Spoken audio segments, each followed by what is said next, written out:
நமக்கு பிடிச்சவங்க நம்ம கூட இருக்கும்போது நம்ம கடவுள்கிட்ட எதுவுமே கேட்க மாட்டோம்.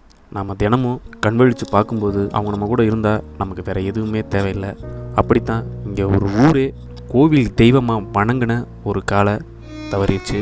நண்பர்களுக்கெல்லாம் வணக்கம். இன்றைக்கி வந்துட்டு தொண்டமான் புதுக்கோட்டை வடமாடு புகழ் வடவாளம் கலியுக மெய்ய ஐயனார் கோயில் காலை வயது மூப்பின் காரணமாக தவறிடுச்சு.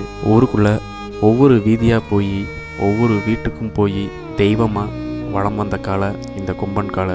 கோவில் தெய்வமாகவும் ஊரை காக்கிற சாமியாக தினமும் எல்லாரும் கண் முன்னாடி தரிசனம் கொடுத்தான். வடவாளத்துக்கு ஒரு அடையாளமாகவும் காவல் தெய்வமாகவும் இன்ன வரைக்கும் ஊரை காப்பாற்றி சாமியாக வளம் வந்தவன் இப்போ எல்லாரையும் தவிக்க விட்டு கிளம்பிட்டான். எப்படி இவனோட வருகை ஒவ்வொரு ஜல்லிக்கட்டு வாடிவாசல் களத்துலையும் கம்பீரமாக இருந்ததோ, அவனோட இறப்பும் அவனோட இறப்புக்கு பிறகும் அதெல்லாம் நினச்சி பார்த்து ஊர் தெய்வம் நம்மளோட அடையாளம் இழந்துட்டோன்னு சொல்லி ரொம்ப வேதனையோடு அந்த ஊர் மக்கள் இருக்காங்க. நாமெல்லாம் கடவுள்கிட்ட ஒரே விஷயம், இப்படி அடையாளமாக வளர்ந்த காலை மீண்டும் இதே வடவாள மண்ணில் கலியுக ஐயனார் கோயில் காளையாக மீண்டும் வளம் வரணும் அப்படின்னு சொல்லிட்டு நாமெல்லாம் கடவுள்